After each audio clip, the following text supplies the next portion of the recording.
Hai, Shalom, selamat malam, thank you ya teman-teman tim pujian. Selamat malam teman-teman semuanya, Shalom, senang sekali bisa ketemu hari ini ya. Siapa yang kangen dengan Sleepy ya? Untung hari ini ya, kalau nggak Kak Agi kita akan kumpul di Sleepy ya. Pasti banyak yang kangen dengan Sleepy ya malam hari ini ya. Kangen udah nggak kumpul di sana ya. Kita berjumpa dengan cara yang Tuhan ajaib ya. Tuhan kasih kita berjumpa dengan cara online.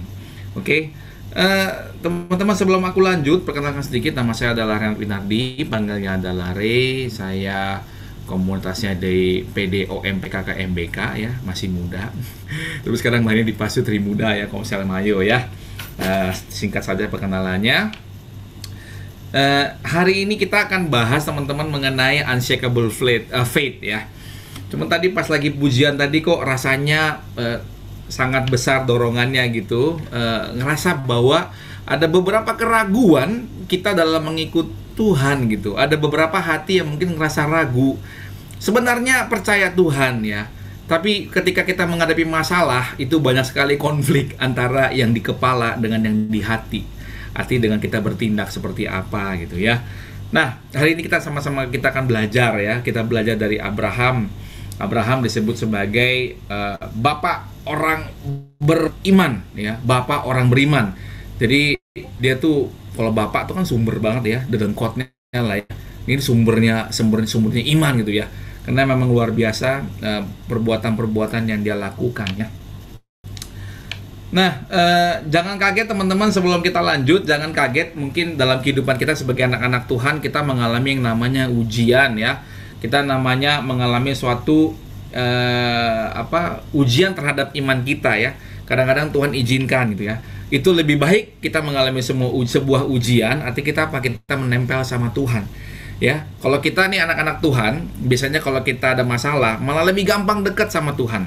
Ya, lebih gampang dekatnya sama Tuhan dibandingkan kita lagi santai atau lagi relax.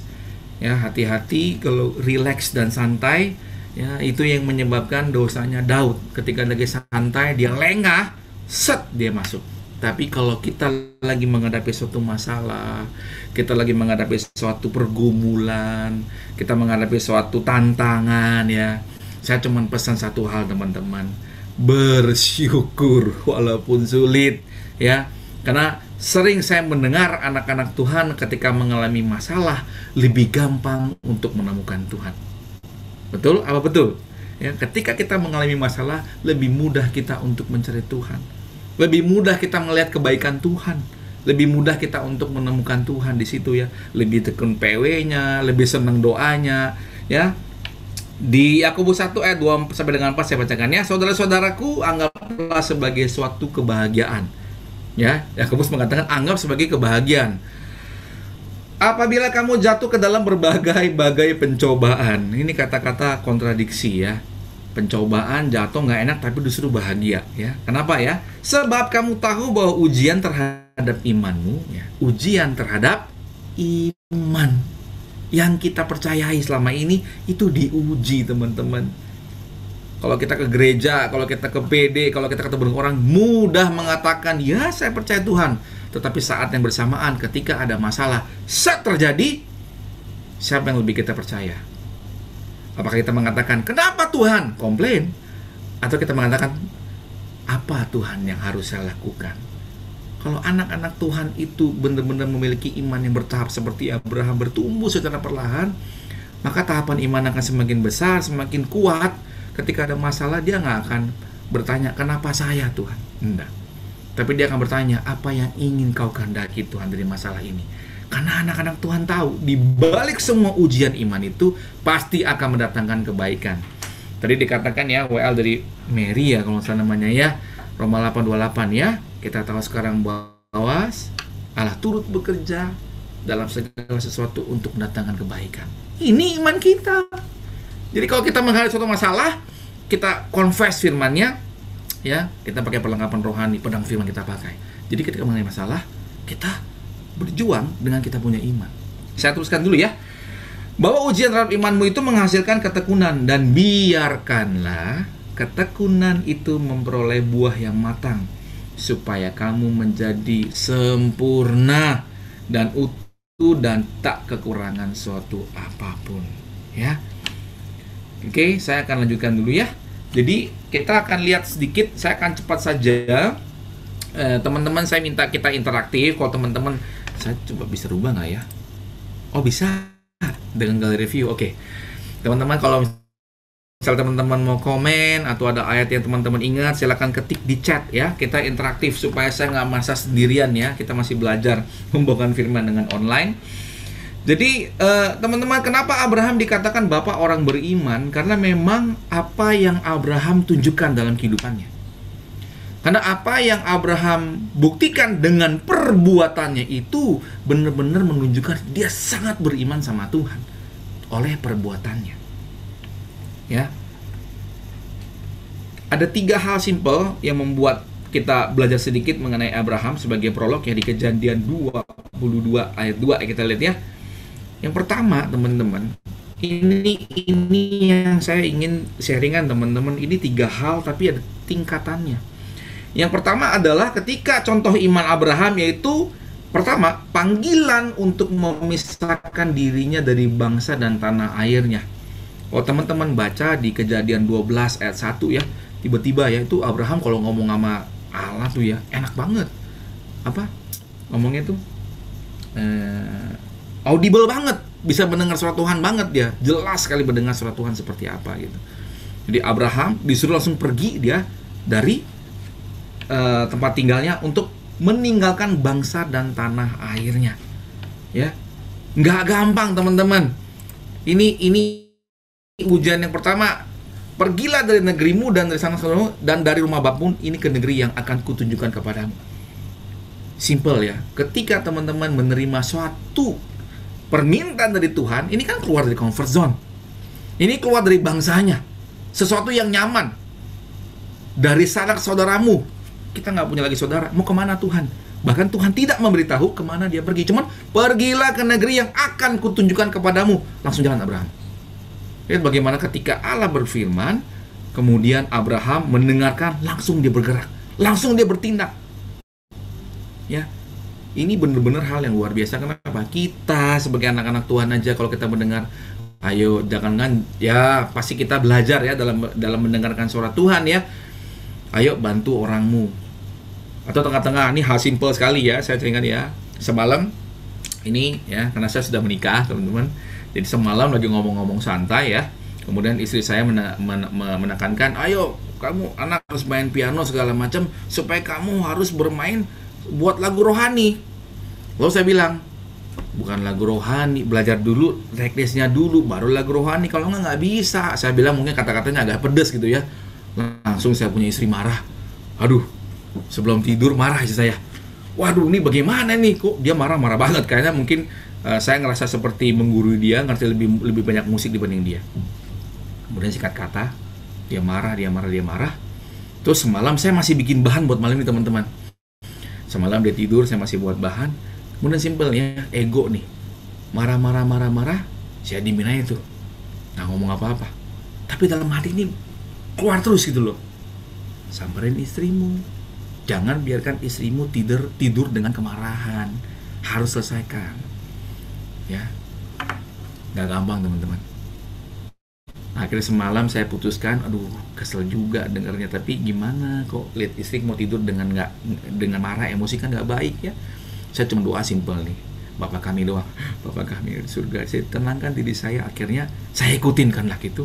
Saya samperin istri saya lulus sorry ya sayang, sorry ya tadi marah-marah gini.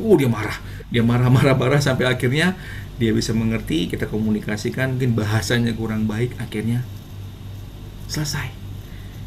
Gampang gak teman-teman ketika kita mendengar suara Tuhan muncul langsung, kita mau melakukan, kadang-kadang kita bargaining. Ini suara Tuhan, ini benar gak? Atau egois, atau ego gue seperti apa? Banyak sekali kita mengalami hal seperti ini, sebenarnya kita ingin diuji sama Tuhan ketika mengenai masalah ini. Mau ikutin Tuhan punya kehendak atau kita punya kehendak. Ini sebenarnya juga kita melatih iman kita. Sama seperti Abraham. Saya terus dulu ya. Kemudian yang kedua, kita mau belajar juga dari Abraham ya. Ini kenapa iman sangat luar biasa di Abraham. Contoh yang kedua itu, di tuntutan untuk mempercayai Allah akan menggenapan perjanjiannya, walaupun penggenapan janji Tuhan itu tidak instan, butuh waktu, yaitu untuk punya anak. Berapa tahun teman-teman? 25 tahun saja ya. 25 tahun saja, nggak lama-lama teman-teman ya. Kita aja kalau jomblo 2 tahun aja kayaknya udah keriting tangannya ya. Udah marah sama Tuhan, Tuhan sampai kapan kau biarkan anakmu jomblo gitu ya. Abraham 25 tahun aja. Padahal Tuhan sudah mengenapi, oke, kamu akan punya anak Abraham. Tapi pengenapannya 25 tahun. Gampang nggak teman-teman? It's not easy ya. Tapi Abraham membuktikan, dia berjalan dengan imannya menunggu sampai penggenapan janji Tuhan itu digenapi. Yang ketiga yaitu perintah untuk mempersembahkan Ishak putra yang dijanjikan ya. Nanti kita akan bahas dengan cara yang mirip ya yang dialami oleh Abraham. Iman sejati semua orang percaya itu akan diuji. Ya, iman saya, iman teman-teman, kita akan diuji ya.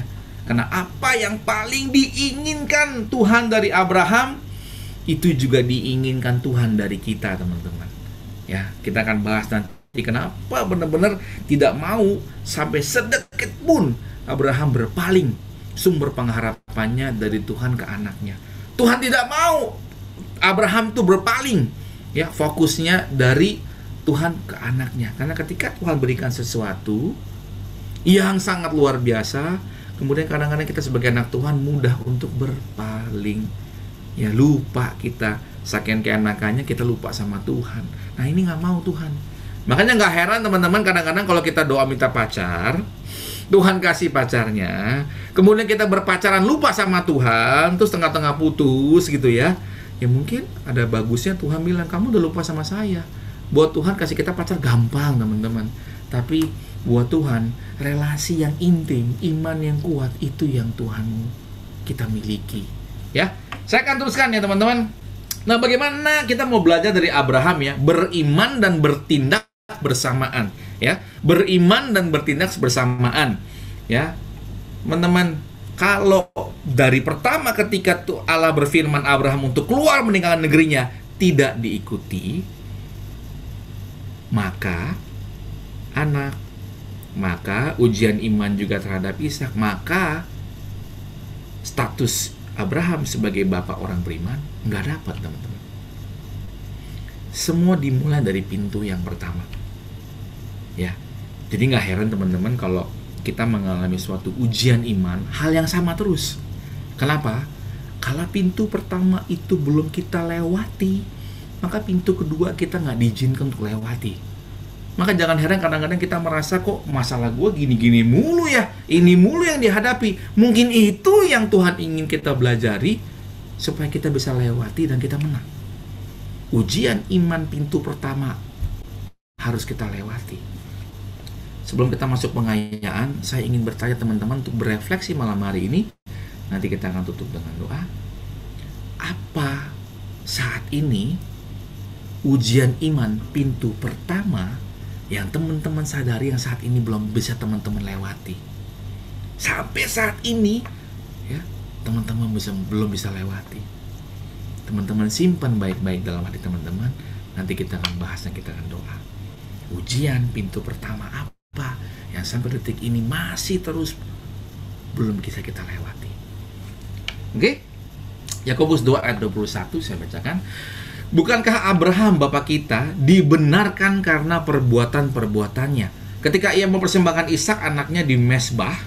Kamu lihat bahwa iman bekerja sama dengan perbuatan-perbuatannya ketika ia mempersembahkan Ishak anaknya di atas mezbah. Ya, iman bekerja sama dengan perbuatan. Akan sangat terlihat sekali ketika kita mengalami suatu masalah, anak-anak Tuhan akan berbeda menghadapinya. Perbuatannya berbeda. Ya, saya ingat sekali pada saat kondisi iman ya, memang kita harus terus belajar. Ketika kita kondisi nggak lagi baik, saya juga pernah mengalami teman-teman lagi jalan baik-baiknya, tiba-tiba ada motor senggol, kan simpel sekali kejadian hari-hari kita lewati. Kejadian senggol, keputusan pertama, kita akan bertindak seperti apa? Menolong orang yang jatuh atau memaki orang yang jatuh? Akan berbeda teman-teman. Waktu kita mengalami suatu permasalahan di kantor yang berat sekali itu, atau permasalahan di dalam hubungan relasi kita dengan pasangan kita yang belum kunjung menerima restu dari mertua kita, contoh calon mertua kita, kita menghadapi, apakah kita mengatakan kita bukan melihat fokus kepada Tuhan, tapi kita kebalik, jangan-jangan dia bukan jodoh gua, ini salah. Ketika kita mengalami masalah, kemudian kita berpikir, jangan-jangan ini bukan karir gua. Bukan itu maksud Tuhan. Maksud Tuhan ketika kita mengalami suatu pencobaan, kita masih bertindak seperti kita orang beriman berjalan. Oh, oke, masalah ini pasti akan bisa selesaikan. Tuhan bantu saya. Itu anak-anak beriman. Maka kalau orang punya beriman, perbuatannya akan berbeda, teman-teman, dalam menghadapi segala permasalahannya. Dia firm, dia yakin. Walaupun dalam hatinya gelisah, tapi dia punya iman percaya. Allahku akan mencukupi segala kebutuhanku menurut kekayaan dan kemuliaannya. Walaupun saat ini depan kita belum ada yang kita ingini. Kalau kita punya masalah yang gak kunjung padam, kita confess 58. Kita tahu sekarang bahwa Allah turut bekerja dalam segala hal. Pasti masalah ini akan selesai. Itu perbuatan orang-orang yang beriman. Maka Abraham disebut imannya akan bekerjasama dengan perbuatan dari Abraham sendiri, ya. Karena iman tanpa perbuatan ya nggak ada iman. Kalau orang beriman akan terlihat pasti akan berbeda dengan perkataannya, berpikirnya, perbuatannya itu akan berbeda, ya. Nah, kunci Abraham atas setiap perintah Tuhan, ya teman-teman perhatikan ya, kalau di 3 hal dikasih tahu, menunggu anak, kemudian mempersembahkan anaknya. Abraham nggak tanya, kenapa ya Tuhan anak saya mau enggak loh, dia jalan. Ketika Tuhan suruh dia untuk pergi dengannya, dia jalan langsung. Kunci Abraham pada akhirnya bisa dikatakan sebagai bapak orang beriman. 1. Ketaatan. Ketika Tuhan suruh apa? Lakukan. Ketika Tuhan minta, berikan. Ketika Tuhan suruh pergi, pergilah. Ketaatan. Tidak ada hal lain. Karena ketaatannya Abraham lah pintu pertama, kedua, ketiga, dan seterusnya dia dapatkan. Ya. Oke, kita akan masuk dalam pokok. Saya masih punya waktu berapa menit ya teman-teman? Masih lama nggak ya? Teman-teman tim, masih berapa lama kah? Bebas kok. Kalau bebas kita PW mau Om Ben nanti nih. Lanjut kok. Oke. Teman-teman, internet saya agak kurang stabil. Nanti kalau nggak stabil langsung chatting aja ya. Ini kan chatting silakan. Jadi supaya aku bisa tahu. Oke, teman-teman kita akan baca dulu ya. Abraham yang diperintahkan untuk mempersembahkan putranya. Ini yang kita bahas malam hari ini. Kejadian 22 ayat 1 sampai dengan 14. Saya boleh meminta salah satu dari teman-teman untuk bisa membacakan ya. Kejadian 22 ayat 1 sampai dengan 14. Kita akan mengulik dari sini. Kejadian 22 ayat 1 sampai dengan 14. Boleh satu orang teman-teman bisa membacakan?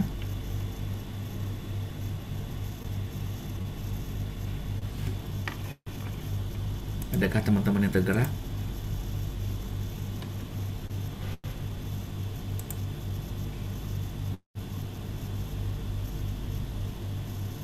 Adakah? Sorry, apa kok tadi ayatnya?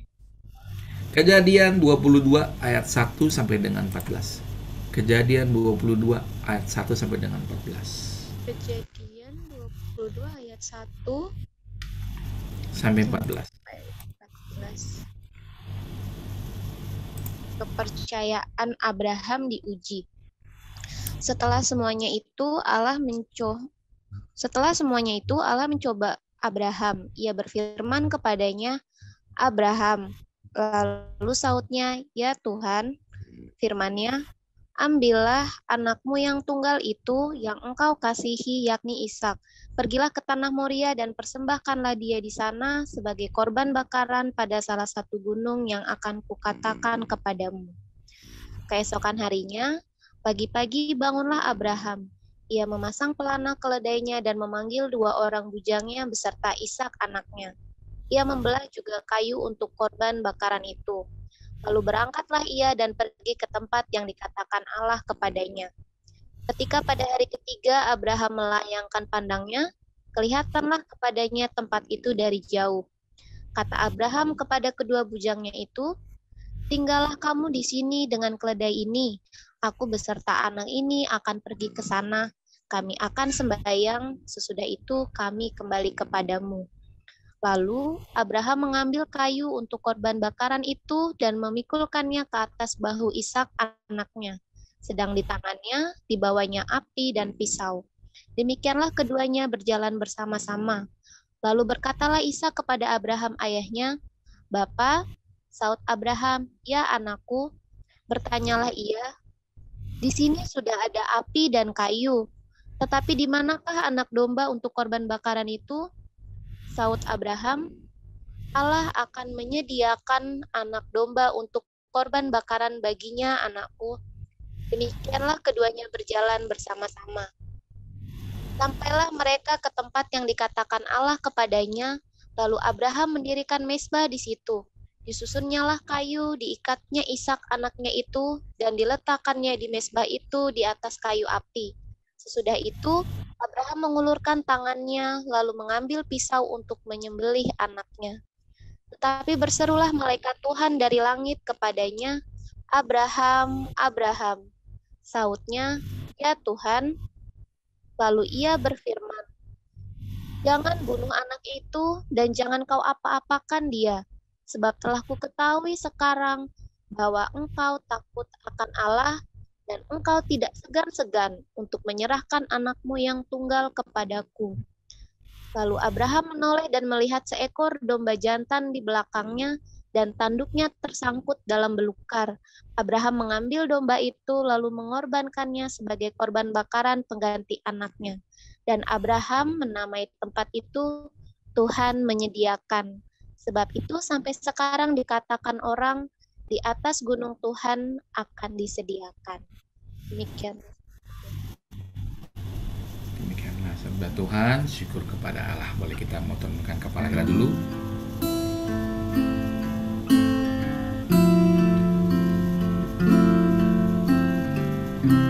Tuhan, Kau bekerja malam hari ini atas setiap kami.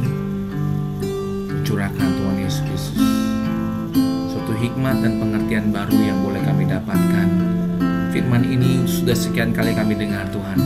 Namun biarlah malam hari ini ada hal baru, Tuhan Yesus, yang boleh Kau singkapkan kepada kami.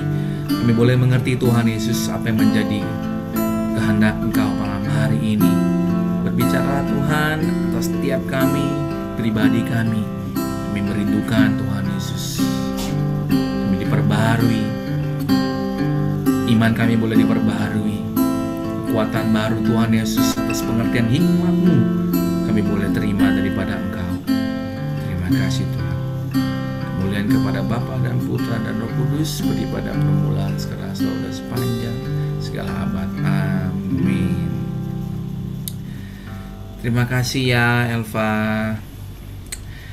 Oke teman-teman, saya akan bahas ini ayat sudah perikop sudah sering kita baca. Saya akan hanya bahas 2 poin yang singkat sedikit. Nanti kita akan bahas ada 6 poin di bawah. 2 poin yang singkat ya. Saya akan coba bahas. Saya nggak ini ayatnya saya nggak muncul ya. Saya akan bacakan begini. Pada hari ketiga Abraham nampak tempat dari jauh. Kemudian dia berkata kepada hamba-hambanya ya. Kemudian Abraham berkata kepada hamba-hambanya, "Tinggallah di sini bersama dengan keledai ini. Aku dan anakku akan pergi ke sana untuk menyembah Tuhan." Ya. Menyembah Tuhan. Nanti kami balik kepada kamu. Ya. Padahal waktu Allah berfirman kepada Abraham, ya. Tuhan bilang apa? Di sana ke tanah Moria untuk mempersembahkan anaknya yang tunggal. Tapi Abraham yakin waktu di sana, waktu ingin mempersembahkan, pasti Tuhan akan menjaga. Maka imannya Abraham muncullah di sini dengan perkataannya Abraham. Tinggal di sini. Nanti kami itu mengenalkan 2 orang, teman-teman. Jadi walaupun Allah sudah mengatur kepada Abraham berangkat dan akan mempersembahkan Ishak, tapi Abraham tahu Allahnya nggak mungkin seperti itu. Dia hanya lakukan apa yang harus Abraham lakukan sebagai manusia. Sama seperti kita juga, teman-teman, di dalam kehidupan kadang-kadang kita impossible, nggak mungkin saya menyerahkan itu Tuhan. Tapi Tuhan hanya kadang-kadang meminta, lakukan apa yang menjadi bagian kita. Lihat iman Abraham. Dia awal sudah mengatakan, nanti kami akan balik kepadamu. Iman Abraham luar biasa ya. Perkataannya udah menunjukkan iman Abraham, dia pasti akan balik berdua. Kemudian saya lanjutkan lagi sedikit ke bawah. Waktu Ishak bertanya ya, ayah, Abraham menjawab, ada apa anakku? Ishak bertanya kan, kita sudah membawa api dan kayu, tetapi di manakah anak domba untuk korban yang dibakar itu? Abraham bukan celimpungan bingung menjawab, tapi Abraham dengan firm dia menjawab, Allah sendiri akan menyediakan domba itu. Lagi-lagi perbuatan Abraham, perbuatan iman, perkataan iman. Ya, dia punya iman, dia yakin sekali sama Tuhannya. Ya, saya akan masuk, teman-teman. Dari ujian Abraham yang paling berat, saya seorang ayah, saya punya 2 orang putri. Kalau something happen dengan anak saya itu, saya pasti ya seorang daddy ya, itu marah luar biasa, pasti. Saya nggak bisa bayangkan ketika Abraham diminta Tuhan, the only son yang 25 tahun ditunggu-tunggu, tiba-tiba diminta Tuhan untuk diserahkan, dikorbankan. Saya nggak habis pikir. Tapi Abraham tidak bertanya kayak saya, kenapa Tuhan? Why? Nggak habis pikir, nggak, dia hanya berjalan aja. Nah, ujian yang Abraham alami ini, saya akan kupas ada 6 hal. Kenapa pada akhirnya di dalam ujian Abraham ini kita belajar bagaimana memiliki iman seperti Abraham. Ya. Yang pertama, poin pertama adalah Allah kadang-kadang menguji iman anak-anaknya. Ya. Dan saya bacakan 1 Petrus 1 ayat 6 sampai dengan 7. Bergembiralah, ngomong lagi-lagi bergembira nih, firman Tuhan kadang-kadang kontradiksinya. Bergembiralah akan hal itu, sekalipun sekarang ini kamu seketika harus berduka cita oleh berbagai-bagai pencobaan. Maksud semuanya itu ialah untuk membuktikan kemurnian imanmu yang jauh lebih tinggi nilainya daripada emas yang fana, yang diuji kemurniannya dengan api, sehingga kamu memperoleh puji-pujian dan kemuliaan dan kehormatan pada hari Yesus Kristus menyatakan dirinya. Ya. Ujian, teman-teman, harus dipandang dengan berbeda. Ketika teman-teman masuk dalam suatu hal pencobaan atau ujian, teman-teman harus memandang dengan hal yang berbeda. Ya, emas itu akan menjadi emas yang akan bisa dijual ketika dia harus ditempa dulu. Sama seperti berlian, dihancurin, dirapikan, dikikis segala macam, baru jadi barang yang mahal. Kalau dia hanya menjadi batu begitu ya harganya nggak begitu mahal. Beda sama seperti emas. Ketika dia dikikis, dirapikan, ditempa, baru ada value-nya. Nah, itu yang Tuhan pengen lihat dalam diri kita. Iman kita harus menjadi bertumbuh dan punya nilai, ya. Ya. Nah, saya akan ngomong sedikit bahwa tadi Yakobus 1 ya, bahwa ujian terhadap imanmu menghasilkan ketekunan, dan ketekunan itu memperoleh buah yang matang. Apalagi kita sebagai anak-anak Tuhan, Tuhan meminta kita untuk menghasilkan buah-buah roh. Maka salah satu cara Tuhan mengajari kita untuk menghasilkan sebuah buah yang matang, yaitu ketika kita mengalami suatu pencobaan. Kalau kita mengalami pencobaan, yang Tuhan minta bukan kita berlari, tapi coba teman-teman masuk ya, matanya ke dalam, melihat ke dalam apa yang menjadi maksud Tuhan. Saya ambil mengutip di sini, Allah kadang-kadang menguji iman anak-anaknya. Saya korelasikan dengan maximum of you. Karena banyak sekali ketika kita mengalami suatu ujian atau pencobaan, the real potential dari kita, the real faith dari kita itu muncul, teman-teman. Perhatikan, saya adakan perumpamaan seperti begini. Ini 3 kodok lagi berkawan. Seketika kodok ini lagi main lompat-lompatan, kodok satu nyemplung ke dalam lubang. Ya, yang duanya masih di atas, nggak jatuh ke bawah. 2 kodok ini akhirnya, ayo kita naik-naik, bantu. 2 temannya ini yang kenal dengan 1 kodok yang jatuh ini ngomong, ayo lompat, lu harus keluar dari lubang itu. Ya, masuk dia lubang itu kan, disemangatin berkali-kali, lompat, itu kodok nggak bisa keluar dari lubangnya, teman-teman. 3 menit, 10 menit, setengah jam, sejam nggak bisa keluar. Sampai akhirnya apa? 1 buah truk harus berjalan melewati jalanan itu, dan kalau truk ini masuk ke dalam lubang itu, maka itu kodok akan mati yang masuk dalam lubang. Teman-temannya kasih tau, semangatin. Gua kasih tau lu ya, sebentar lagi itu truk bakal lewat. Kalau lu nggak lompat sebaik mungkin keluar dari sini, sorry, Ismin, kita masih pisah. Lu harus mati. Dan gue masih temenin lu. Kodok yang 2 itu udah jalan duluan. Kodok yang ini mikir, coba lompat sedemikian kali. Ketika suara truk itu semakin kencang juga dia menguncangkan dia punya otot-ototnya untuk lompat keluar lubang. Sampai akhirnya dia buktikan terakhir, dia lompat dengan sekencang-kencangnya dan dia bisa keluar dari lubang itu. Dan dia selamat, nggak jadi mati. Kadang-kadang teman-teman, kita nggak bisa tahu potensi dalam diri kita yang the real-nya seperti apa sebelum kita mengalami suatu hal. Dan kadang Tuhan pakai melalui masalah. Bukan hanya untuk menguji iman kita dalam percobaan itu, tapi kadang-kadang kita diasah. Melalui masalah ini mungkin teman-teman akan belajar suatu hal. Melalui masalah ini teman-teman akan baca buku dan mengalami suatu perubahan. Ketika ujian ini terkadang datang kepada kita, teman-teman, Tuhan izinkan untuk merubah kita dan menggali potensi kita lebih dalam. Maximum of you. Yang selamanya teman-teman tidak pernah sadari, teman-teman punya kemampuan itu. Ya. Oke. Poin yang nomor 2. Allah dapat dipercayai untuk menyediakan kehadiran. Ya. Dari ujian iman Abraham, nomor 2, Allah dapat dipercayai, teman-teman, untuk menyediakan kehadiran, kasih karunia, dan segala yang diperlukan bagi setiap situasi yang sesuai dengan kehendaknya. Ya, saya ambil dari Efesus 3 ayat 20.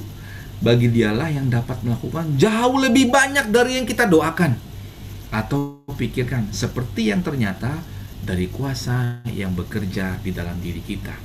Ya, terkadang Tuhan izinkan kerja Tuhan agak lambat sedikit ya, supaya iman kita bertumbuh.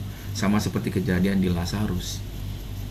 Karena Tuhan terlambat, maka hari itu ketika Tuhan datang, Tuhan jadikan suatu mujizat, suatu kemuliaan Tuhan dinyatakan.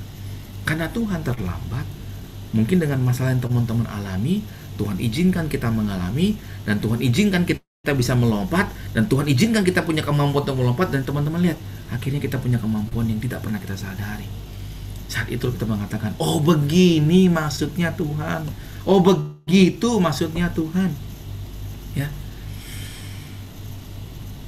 iman itu benar-benar harus bergerak dengan satu perbuatan. Ya, saya coba ambil simpulan dikit yang bagaimana Tuhan tunjukkan kasih setia Tuhan ya.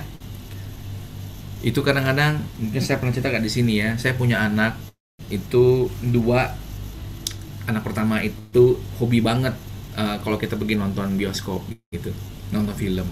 Waktu itu ya belum lagi pandemi, sekarang masih belum berani.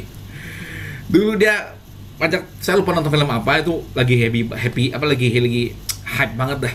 Dan kita pergilah ke satu mall di Jakarta Utara, dan puji Tuhan teman-teman, saya udah keliling-keliling, tiket sudah dibeli dari sejam sebelumnya, parkir nggak dapat. Masuk setengah jam sebelumnya, parkir nggak dapat. Kemudian udah kira-kira 10 menit sebelumnya, parkir nggak dapat. Saya bilang udah, mungkin saya juga capek ya, keliling-keliling macet dan orang pada berebut parkir nggak dapat. Kemudian saya bilang sama saya, udah deh Ceh, udah, ini nggak dapat parkir, kita udah usaha nih. Kita udah usaha loh, jadi udah beli tiket loh, udah coba tapi nggak bisa dapat, mau gimana lagi? Terlambatan juga percuma kan? Ya gimana dong Dedi? Dia bilang gimana Dedi? Dia masih berjuang teman-teman, dia masih berjuang sekali, dan dia bilang, Dedi, please try again Dedi. Hah? Kita udah setengah jam lebih nggak dapat parkir. Please try Dedi, coba satu kali lagi. Terus apa yang dilakukan teman-teman? Dia berbalik mukanya dari saya, dia menghadap ke kaca, dan dia berdoa simple. Tuhan, kami mau nonton.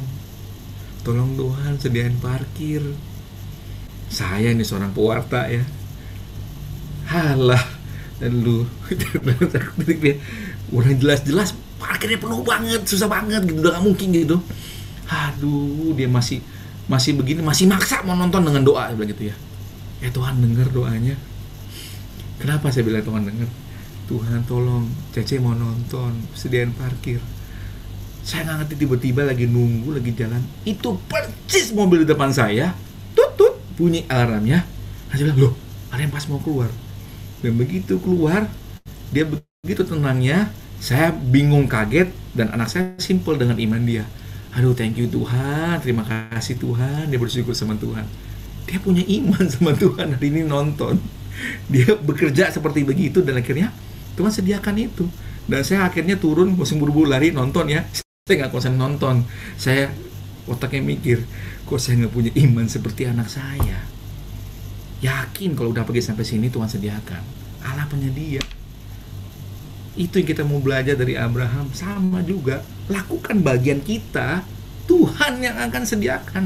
Let go, kita punya kekhawatiran, and let God lakukan sesuatu dalam diri kita. Itu poin nomor 2 ya. Poin nomor 3 ya. Tadi poin nomor 2, poin nomor 2 saya sebutnya let go and let God ya. Kita mau belajar dari Abraham, let go and let God. Poin nomor 3 yaitu Allah sering melaksanakan maksud penebusannya melalui kehancuran sebuah visi. Nah, ini saya mau bahas agak sedikit panjang. Yaitu dia mungkin membiarkan hal-hal itu terjadi dalam kehidupan kita yang tampaknya menghancurkan harapan dan cita-cita. Kalau yang pernah mengalami ini, coba jempolnya siapa? Saya sih pernah mengalami begini nih, seolah-olah pencobaannya membuat saya jadi kayak menghancurkan saya punya masa depan ini nih. Coba lihat jempolnya, siapa yang pernah ngalami nih? Tuhan tuh begitu loh. Tiba-tiba dia bilang, pencobaannya kok hancur harapan saya sudah hidup ini. Saya sering banget ngalamin seperti ini teman-teman. Kadang-kadang ujian iman kita tuh kita diizinkan untuk mengalami hal seperti ini ya. Ini saya sebutnya, kalau saya sebut simpelnya itu new direction, new vision yang sebenarnya Tuhan kasih. Kadang-kadang Tuhan patahkan seperti itu. Ya, kadang-kadang Tuhan patahkan seperti itu. Ada sebuah cerita teman-teman, seorang pelukis hebat yang begitu mengeluh-elukan dia punya lukisannya. Dia lihat dari jauh sedikit lukisannya bagus banget, lihat dari semeter. Dia mundur lagi dari 10 meter, keren banget lukisannya gitu ya. Dia mengeluh sampai dia mundur 20 meter, dia lagi, waduh ciamik banget ini lukisan. Sampai akhirnya begitu dia mau mundur lagi 20 meter, mau mundur lagi, tiba-tiba apa teman-teman? Ada seseorang yang berjalan di lukisannya, dia dorong lukisannya, dia jatuh ke bawah dan hancur. Seketika itu juga itu orang berlari ke lukisannya, dia marahin itu orang, kenapa kamu melempar lukisan saya jadi rusak? Kemudian dia ngomong, bro lu nggak tahu, kalau lu mundur lagi 1 langkah aja, di situ ada tangga dan lu nggak lihat, lu lupa tuh tangga. Kalau lu mundur lagi, lu jatuh. Kadang-kadang cara Tuhan seperti itu teman-teman, yang kita nggak pernah sadari, yang seolah-olah ciamik dan bagus banget, tapi Tuhan hancurkan untuk menyelamatkan kita. Banyak seperti itu yang kita alami untuk kebaikan kita. Bahkan hal ini coba saya sharingkan lebih dalam lagi ya. Ini di Kejadian 17 ayat 15 sampai dengan 17 saya bacakan ya. Selanjutnya Allah berfirman kepada Abraham tentang istrimu Sarai. Waktu itu masih Sarai. Janganlah engkau menyebut dia lagi Sarai, tetapi Sarah. Itulah namanya, aku akan memberkatinya dan daripadanya juga aku memberikan kepadamu seorang anak laki-laki, bahkan anak yang memberkatinya sehingga ia menjadi ibu bangsa-bangsa, raja-raja dan bangsa-bangsa akan lahir daripadanya. Teman-teman, yang saya ambil di sini adalah perubahan nama. Perubahan nama itu krusial sekali.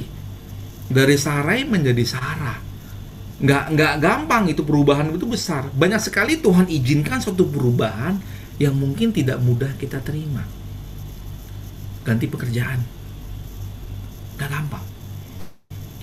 Karena kutip nih ya, Tuhan minta kita untuk pisah dengan pacar, ganti pacar misalnya gitu ya. Gak gampang, susah. Perubahan itu tidak gampang yang kita terima. Tapi sebenarnya di balik hal yang Tuhan ingin lakukan kita rubah itu, ada maksud Tuhan yang baru di sana. Ada maksud yang sesuatu yang baru.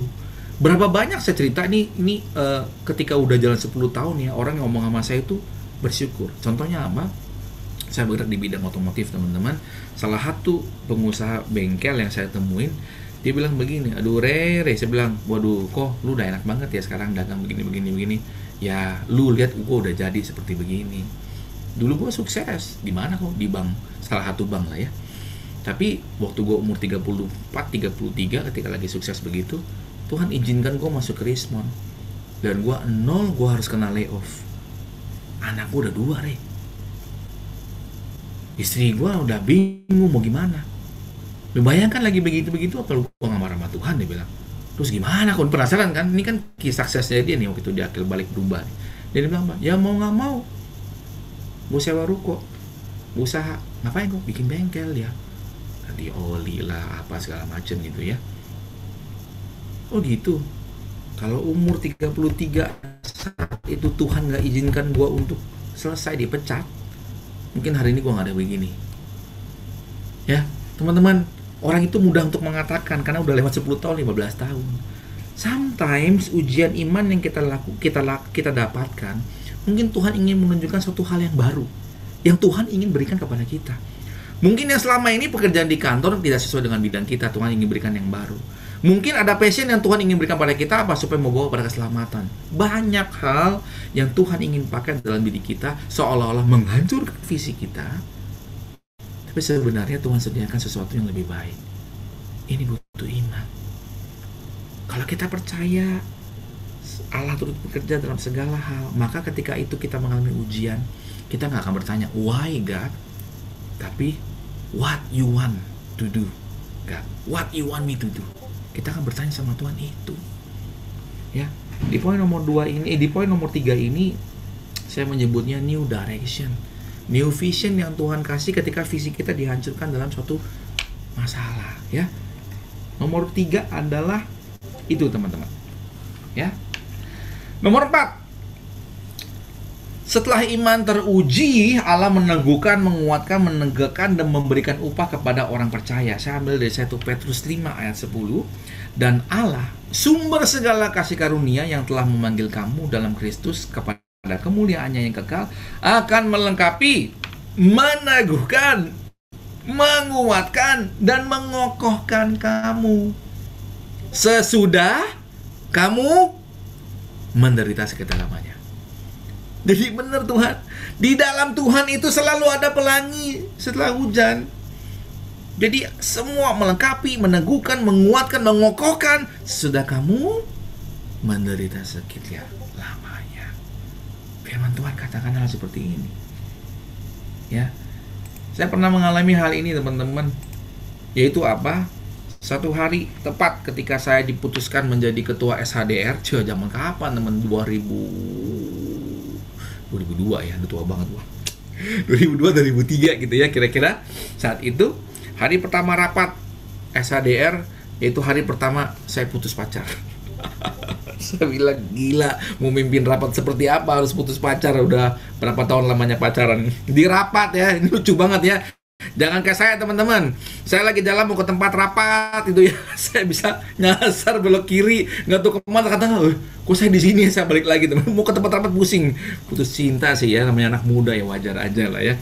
Nah ketika saya masuk balik ke rapat ya, alhamdulillah teman-teman, begitu rapat, saya kan nggak ada yang ngerti saya lagi ada masalah apa ya. Masya Allah, pressure-nya jadi ketua ya. Lu mau gimana dong? Lu mau kapan nih ya? Di-press sama teman-teman lain. Ya elah, dalam hati kesel banget, lu nggak tahu ada apa ya. Saya diem doang. Saya nggak mau ngomong. Ya, hari pertama SHDR rapat, saya putus pacar. Saya jalankan hari demi hari saya cuma jalankan, itu susah banget ya. Anak muda, teman-teman, siapa yang gampang sih putus cinta gitu kan? Saya tangis air mata, kemudian nggak gampang dalam mencari dana, mimpin rapat dan lain-lain. Saya cuma jalankan. Sampai satu hari saya pernah capek, udah begini, kemudian tanda kutip waktu itu putusnya nggak baik-baik karena jeng-jeng gitu, ada orang ketiga gitu ya. Saya belajar untuk menerima. Kemudian saya suatu malam saya naik ke lantai 3 cuma doa sama Tuhan, Mbok susah banget melayani engkau ya. Jadi ketua SHDR aja pertama harus putus gitu ya. Saya nangis. Saya bilang, saya confess firman Tuhan. Kenapa Tuhan gak begini? Terus muncul tuh ya saya. Rancanganku bukan rancanganmu. Jalanku bukan jalanmu. Nama mewek gitu ya. Duh Tuhan susah banget gini ya. Tapi saya jalankan sampai dengan hari pertama SHDR akhirnya. Bukan rapat ya. Hari pertama SHDR. Saya ingat sekali teman-teman. Saya gak akan lupa kejadian itu. Salah seorang senior saya nyamperin saya. Hari pertama kan SHDR. Nyamperin saya kan di puncak begitu. Dan nyamperin saya pegang tangan saya. Enak Cici ngomong. Kenapa Ci? Sebelum kejadian Cici cuma ngomong provisiat. Wah belum selesai Ci pelayanannya Ci baru hari pertama. Tuhan confirm sekali tadi kita berdoa sebelum naik ke atas. Tuhan confirm sekali. Nggak tahu apa yang kamu alami ya. Saya nggak pernah ngomong. Kok Tuhan cuma bilang setiap air mata yang kamu keluarkan ya Tuhan akan gantikan dengan sukacita. Tuhan akan gantikan berkali-kali. Tambah mewek lah hari itu. Orang nggak ngomong sama dia kok. Dia tahu gitu kan. Selesai. Singkat kata teman-teman, waktu pencurahan roh itu mati lampu dan saya main gitar. Saya ikut main gitar pencurahan roh. Saat itulah teman-teman, waktu pencurahan roh saya nangis lagi kayak mewek luar biasa. Karena saya diizinkan waktu saya melihat ke depan lagi pencurahan, saya tidak melihat Tuhan teman-teman dengan mata jasmani saya. Tapi ketika saya lagi main gitar, lagi pencurahan, saya menutup mata. Saya melihat ada cahaya yang begitu terang di depan dari teman-teman itu ya. Ketika pembicaranya ngomong, siapa yang rindu untuk didoakan ya, teman-teman akan nangis. Semua anak-anak Tuhan, semua umat tuh ya berlari ke depan ingin didoakan. Saya cuma nangis. Begitu saya lihat buka nggak ada apa-apa, didoain aja orang masing-masing kan. Begitu saya tutup mata, saya melihat ada cahaya begitu terang di depan panggung. Saya bilang itu apa? Saya nangis. Saya lagi main-main, ketika juga listrik mulai nyala, ada yang main keyboard, saya lihat ke kanan. Saya main musik, ada yang main musik juga kan, keyboardis juga sama menangis. Nah ketika ini saya ngomong, kenapa lu nangis? Gue ngeliat Tuhan di depan, tak menangis lagi. Sama-sama kita melihat Tuhan. Di balik semua penderitaan yang kita alami teman-teman, Tuhan katakan, Tuhan akan apa? Tuhan akan mengokohkan, Tuhan akan memulihkan, meneguhkan, menguatkan seketika kamu menderita selama ini. Ketika saya hari terakhir melihat Tuhan seperti itu, pencurahan, selesai teman-teman, selesai itu putus cinta segala macam, udah selesai, udah gak butuh. Tuhan itu, aduh, kayak dapat hadiah lotre ngeliat Tuhan tuh teman-teman seperti begitu. Udah itu ngomong sama semua orang, mau ngomong apa pokoknya ketawa terus dah. Aduh, tahu itu namanya Tuhan, terang seperti begitu. Senyum aja udah. Dan saya nggak gila kenapa teman saya juga yang main keyboard lihat juga kan.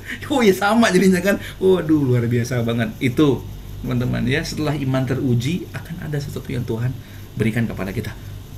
Pasti. Selama kita mengikuti kehendak Tuhan, seperti Abraham, suruh jalan, suruh berangkat, suruh persembahkan, Tuhan akan menyediakan, Tuhan akan meneguhkan, sampai pada akhirnya kita tahu, oh ini ujian iman ini membawa kita kepada kekuatan. Oke? Yang kelima, ya, yang keempat tadi saya ngomongnya, tadi yang keempat itu adalah never alone. Pada akhirnya kita akan mendapatkan sesuatu yang kita butuhkan. Oke, nah, kemudian nomor 5. Oke. Nomor 5. Cara menemukan kehidupan sejati di dalam Allah ialah melalui kesediaan untuk mengorbankan, ini khusus saya, mengorbankan segala sesuatu yang diminta olehnya. Aduh, gampang gak ya? Tidak mudah, tapi seizin Tuhan dan seizin iman yang Tuhan berikan kepada kita, kita mampu melewatinya. Ya, saya pakai di Matius 10 ayat 37 sampai dengan 39. Barang siapa mengasihi bapa atau ibunya lebih daripadaku, ia tidak layak bagiku. Dan barang siapa mengasihi anaknya laki-laki atau perempuan lebih daripadaku, ia tidak layak bagiku.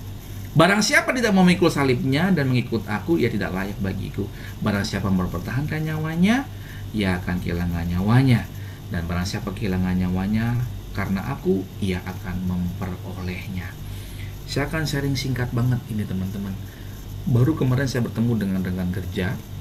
Saya nggak tahu bahwa dia tuh orang yang cukup kuat imannya. Saya tanya sama dia simple begini. Pada saat terjadi, dia pernah mengalami waktu masa muda, dia cerita. Masa mudanya dia masih salesman biasa. Seketika itu perusahaan di tempat kerjanya itu di manajer teman-teman. Dibeli dan akhirnya dia harus pilih. Mau ikut dengan perusahaan yang membeli atau dia harus keluar. Saya bilang, kok lu bisa tahu bos mau pilih yang ini dibanding yang itu? Ini gue buka aja sama lu ya. Dia gak pernah ngomong bahwa dia orang kuat juga dalam Tuhan artinya. Simple sih bro, dia bilang. Kenapa? Tanda kutip ya teman-teman, sorry. Karena gue tahu yang membeli perusahaan itu backgroundnya seperti apa. Karena orang-orang petinggi-petinggi perusahaan yang membeli itu, gue tahu endingnya seperti apa. Kenapa? Mereka nggak jauh kehidupannya dengan apa? Minum dan lain-lain segala macamnya. Gue nggak bisa terima itu.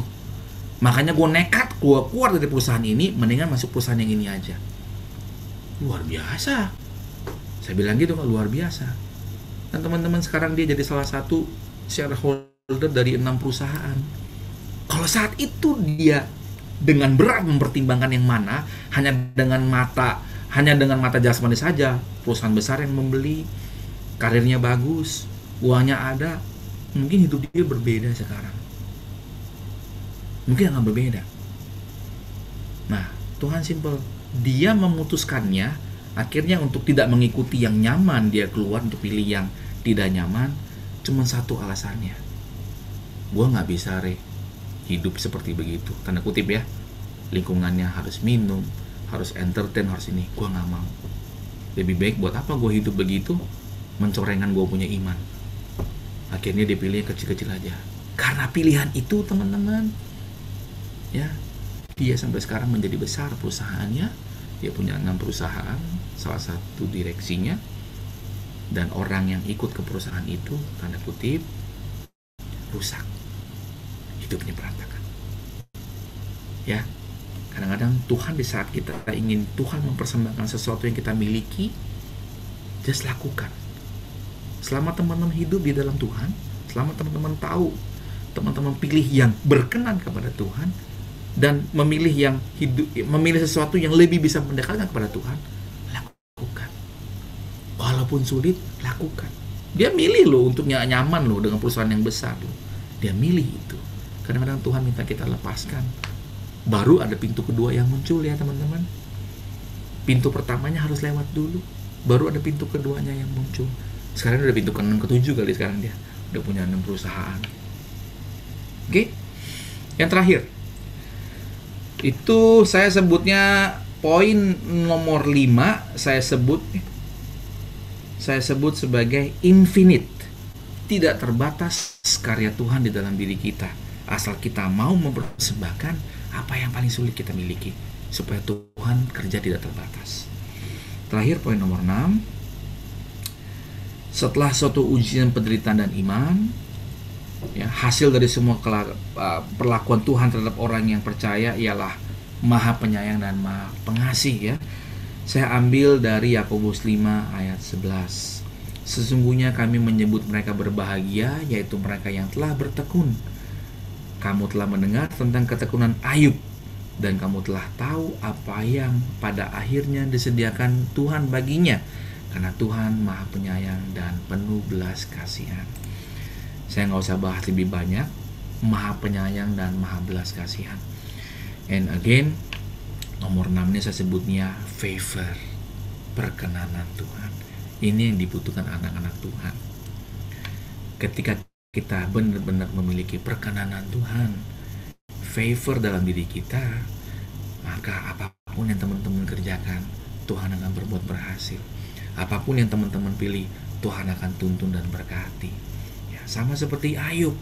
Pada saat iman Ayub diuji dan dia benar-benar akhirnya berkenan di mata Tuhan, Tuhan gantikan dia 2 kali lipat, teman-teman. Anak-anaknya cantik, umurnya panjang Tuhan berikan.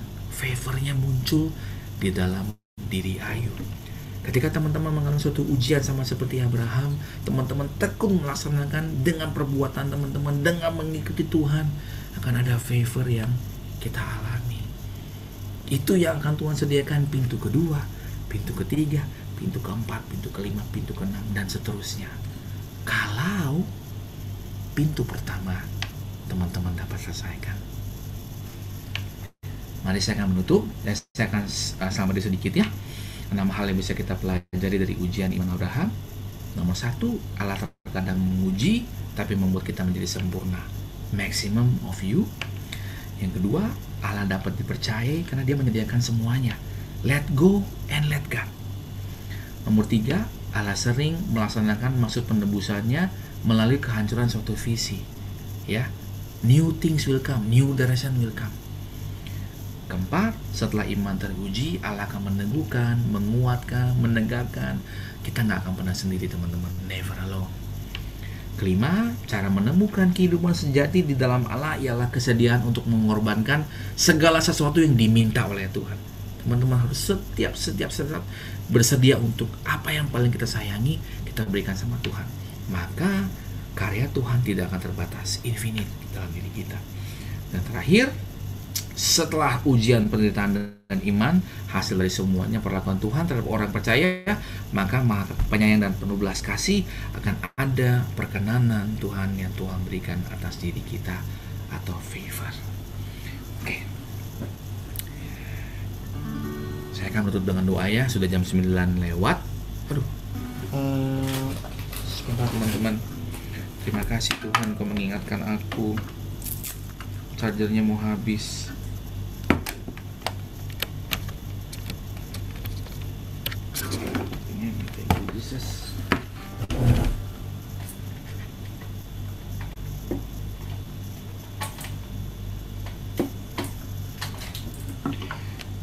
Thank you Jesus. Oke. Yuk teman-teman, kita mau masuk di dalam doa. Saya minta teman-teman untuk tenangkan hati saat ini dimanapun teman-teman ada. Kita biarkan roh Tuhan boleh bekerja ya atas diri kita. Unshakable faith, kalau boleh Abraham alami dalam kehidupannya. Hal yang sama juga Tuhan inginkan atas diri kita. Tuhan minta ingin kita untuk memiliki iman sama seperti Abraham.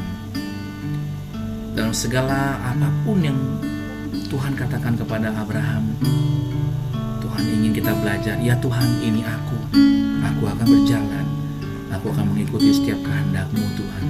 Pakai diriku. Tuhan ingin kita mengikuti setiap rencana daripada yang Tuhan berikan. Saya mengajak teman-teman untuk melihat ke dalam hati kita. Apa yang selama ini satu pintu ujian iman yang sampai saat ini belum sempat kita selesaikan, belum sampai kita bisa bereskan. Pintu itu masih belum berani kita masuki, kita belum berani melewati, kita belum berani kita serahkan kepada Tuhan. Saya mengajak teman-teman untuk malam hari ini beranikan dirimu untuk menyerahkan kepada Dia. I surrender to you God. Aku berikan kepadamu Tuhan. Izinkan Tuhan bekerja.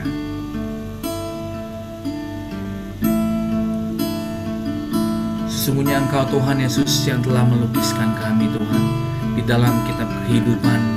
Engkau yang mengukir setiap tangan kami Tuhan Yesus, yang mengangkat tangan kami Tuhan di hadapan Engkau dan membawa pujian dan penyembahan kami sebagai bukti kami berserah, kami beriman kepada Engkau. Kau melukis wajahku di hadapan-Mu dan mengukir namaku di telapak tangan-Mu sampai masa tuaku. Kau tetaplah Tuhanku yang akan selalu menggendong hingga putih rambutku. Hanya kemurahan-Mu Tuhan, kemurahan-Mu itu membuatku tertegun.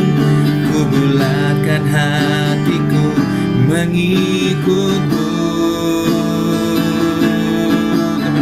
setiap tangan kami di hadapan Engkau. Kuangkat tanganku Yesus, memuji perbuatan-Mu.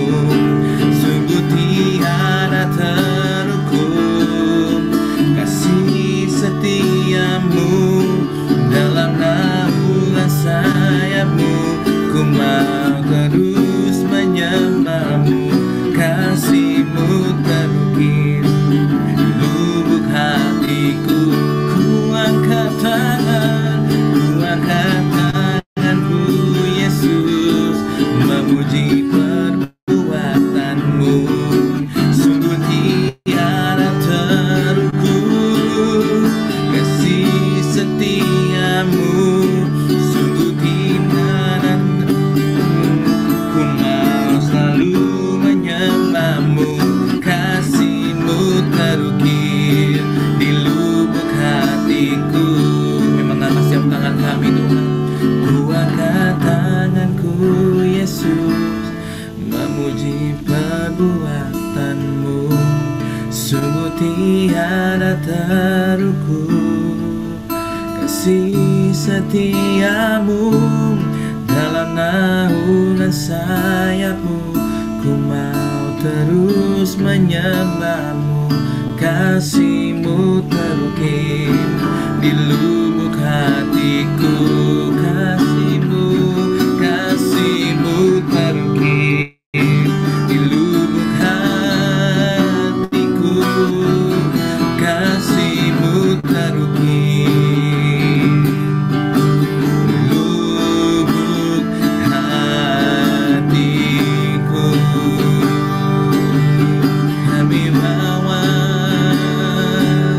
penyembah kami Tuhan.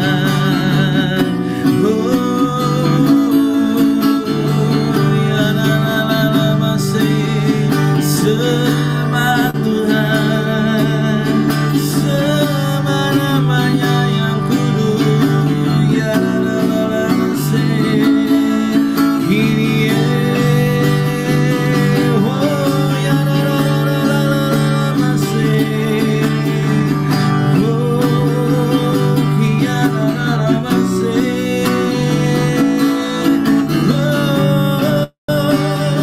Kaulah pada Tuhan kami, kawalah kami, Allah yang menjaga, Allah yang menyediakan. Kami menaruh iman kami. Ya la masih Kyrie.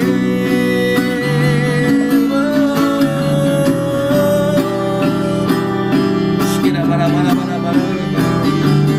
Shkina bara bara bara. Shkina la la la la. Shkina la la la la masih. Shkina la la la la la la masih. Shkina la la la la la. Shkina la la la la. Malam hari ini izinkan Tuhan boleh bekerja di setiap kita. Apa yang menjadi menghambat di dalam iman untuk bertumbuh? Hal apa yang paling menakutkan dalam kehidupanmu? Bawa kepadaku, bawa kepadaku. Shkina bara bara. Serahkan kepadaku dan lihat, aku akan menjagaimu. Aku akan menopangmu senantiasa. Jangan biarkan ada sesuatu yang menghalangi. Aku ingin kau bertumbuh, berjalan bersama dengan aku. Shkina bara bara bara bara ya Rabbi.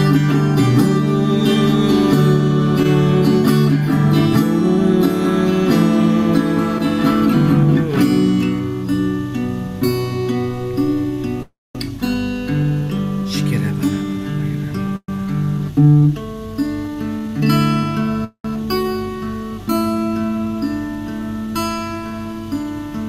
Ada satu yang aku minta daripadamu. Izinkan aku bekerja di dalam dirimu. Percayakah engkau kepada aku, anakku?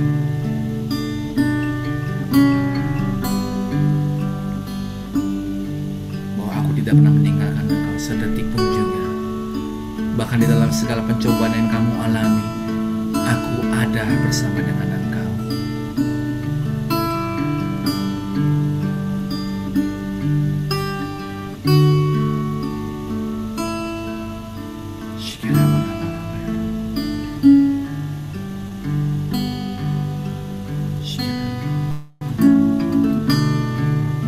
Malam ini saya mengajak teman-teman semua untuk berani mengambil sebuah keputusan. Kalau engkau mendengar bisikan Tuhan pada malam hari ini, jangan keraskan hatimu. Serahkan kepada Tuhan dan izinkan Tuhan boleh bekerja malam hari ini dalam dirimu, sehingga tidak lagi ketakutan yang kau miliki.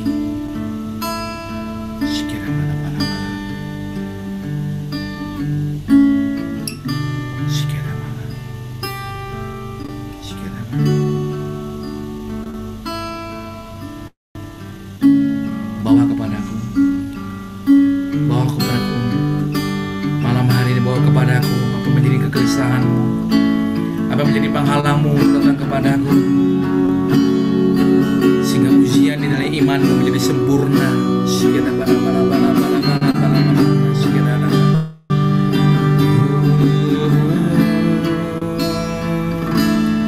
Ku angkat tanganku, Yesus, memuji perbuatanmu.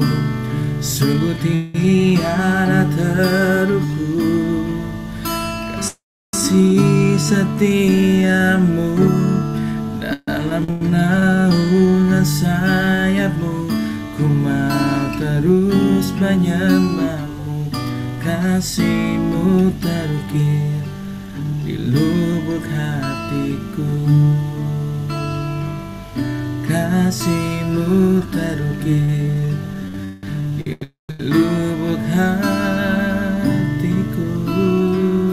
Kasihmu terukir di lubuk hatiku.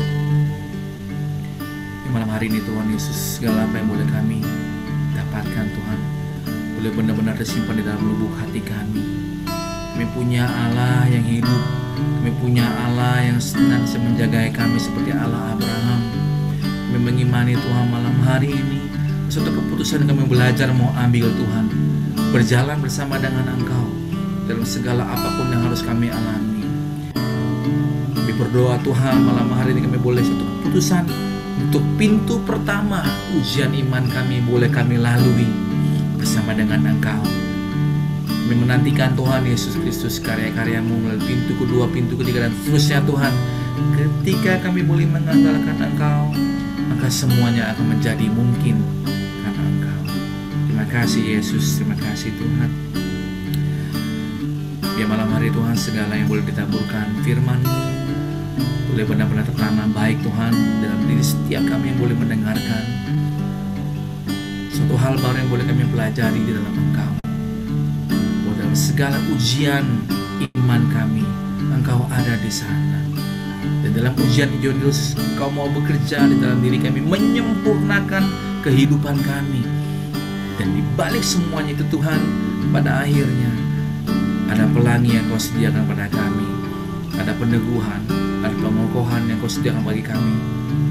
Kami rindu Tuhan Yesus, melihat dengan iman kami, kami akan keluar sebagai pemenang. Unshakable faith boleh kami miliki Tuhan. Terima kasih Tuhan Yesus. Bunda yang maha baik hati, Kau selalu berdoa dan bersama-sama dengan kami dan menjadi syafaat kami. Terima kasih ya Bunda. Kemuliaan kepada Bapa dan Putra dan Roh Kudus, seperti pada permulaan, sekarang, selalu, dan sepanjang segala abad. Amin. Dalam nama Bapa dan Putra dan Roh Kudus. Amin. Tuhan Yesus memberkati kita semua.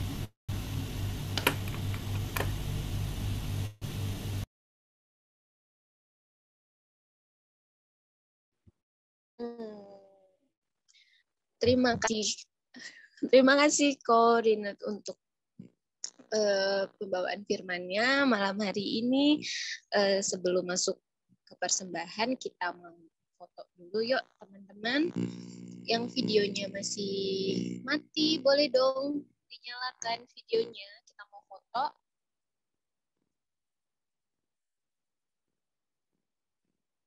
Masih banyak yang mati videonya. Nyalain dulu yuk. Ini siapa yang foto? Ya, aku yang foto ya. Ya, semuanya 1, 2, Halo? 3. Kalau oh, Cijojo. Oh iya. 1, 2, 3. Bentar ya. Oke, teman-teman senyum semuanya. Tunggu. Oh, belum. Belum. Hitung, Ci. Wait.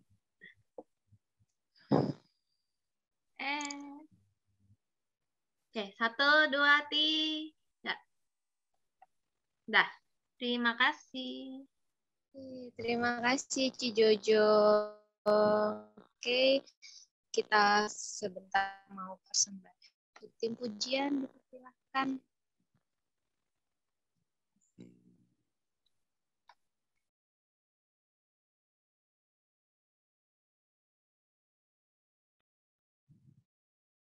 Mari teman-teman, sebelum persembahan kita sebentar mau berdoa. Tuhan Yesus yang baik, terima kasih Tuhan untuk setiap benih firman yang sudah Engkau taburkan dalam hati kami. Biarlah benih-benih firman ini dapat berakar, tumbuh, dan berbuah manis. Kami juga bersyukur Tuhan untuk Kore yang sudah mau datang di tengah-tengah kami untuk mewartakan firman-Mu. Biarlah terus Engkau tambahkan hikmat kebijaksanaan atasnya.